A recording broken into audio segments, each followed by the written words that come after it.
వందల సంవత్సరాల నుంచి ఉన్నటువంటి ఈ వేప చెట్టు.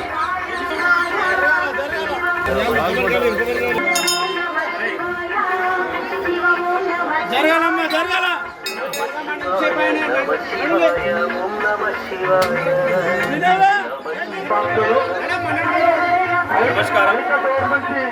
ఈరోజు పాల్కొండలో చాలా పెద్దన ఈ నాగుల పంచం జరుగుతుంది. ఈ సరిగడ్డి రాజనరసింహ మందిరము 1964లో ఇక్కడ స్థాపన చేశారు. ఎక్కడైనా కానీ ఎవరికైనా కానీ ఇలా హిందూ ముస్లిం తేడా లేకుండా పాము కుట్టినట్లయితే ఇక్కడ ఖచ్చితంగా నయమైపోతుంది. ఈ చెట్టు యొక్క ప్రభావము, ఆ గురుగారి ప్రభావము చాలా మంచిగా ఉంటుంది.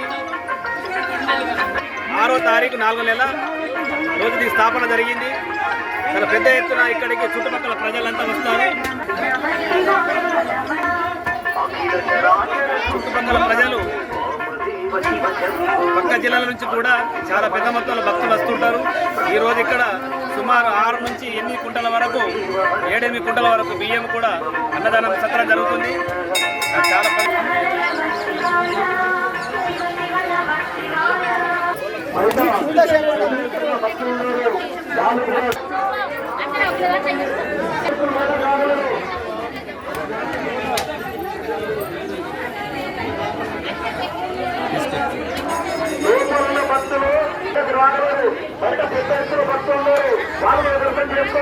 ఈయన మాట్లాడు.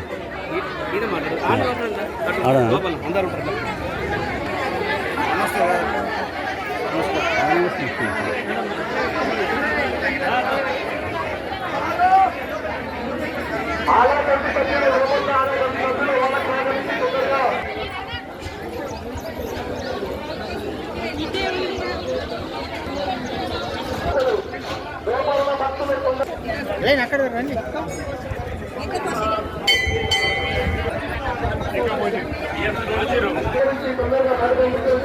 నమస్కారం, జై శ్రీరామ్. నా పేరు శ్రీనివాస్. ఈ బాల్కొండ గ్రామంలో నాగుల పంచమి రోజు చాలా బ్రహ్మాండంగా జరుగుతుంది. ఇక్కడ 1960లో ఇక్కడ 60లో స్థాపించారు. 4వ నెల 6వ తారీఖు నాడు స్థాపించారు.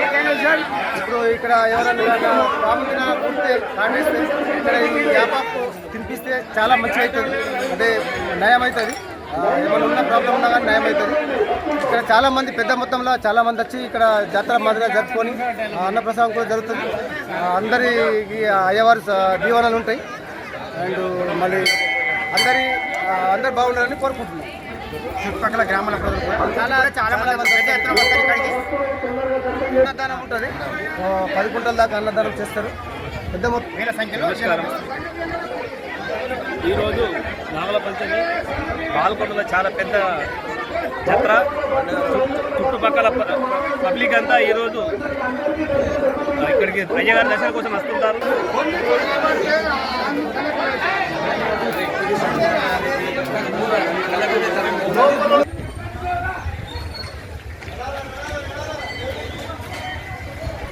సల్లిగంటి ఆలయం బాల్కొండ. ఎవరికైనా పాము కుడితే ఆ పాము కాటు గురైన వ్యక్తి ఇక్కడ ఈ ఆలయం దగ్గర పరిసరాల్లో ఉంచి 5 వేపాకులు నోట్లో పెడితే ఖచ్చితంగా ఆ పాము కుట్టిన వ్యక్తి ప్రాణాన్ని తిరిగి తీసుకుంటారు. నాగుల చవితి రోజు పెద్ద ఎత్తున అన్నదాన కార్యక్రమం కూడా ఇక్కడ నిర్వహిస్తారు.